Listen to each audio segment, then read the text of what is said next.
دكتور عمل حبيتيه في شكل غرفة 207. ايه رأيك؟ بتخافي ولا لا؟ جدا. بتتفرجي مش بنام، لازم انام في النور كده صغير. اجواء الرعب دي طيب بتعمل فيك ايه؟ بخاف جدا، بترعب، يا نهار اسود. كام كابوس جالك؟ كتير كتير جدا.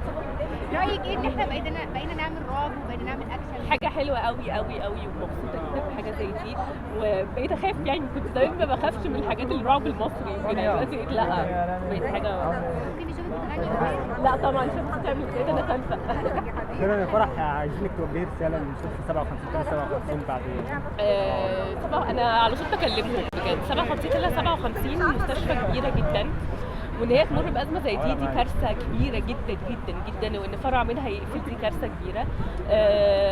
اتمنى لكل الاطفال الشفاء العاجل، واتمنى ان احنا يكون عندنا توعيه اكتر، ان احنا نتبرع اكتر للمستشفيات زي 57 ان شاء الله، وان شاء الله تعدي الازمه دي على خير.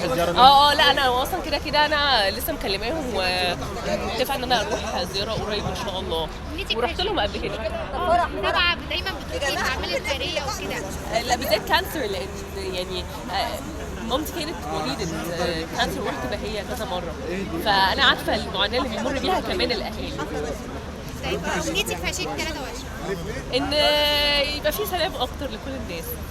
إن شاء الله. ميرسي أوي.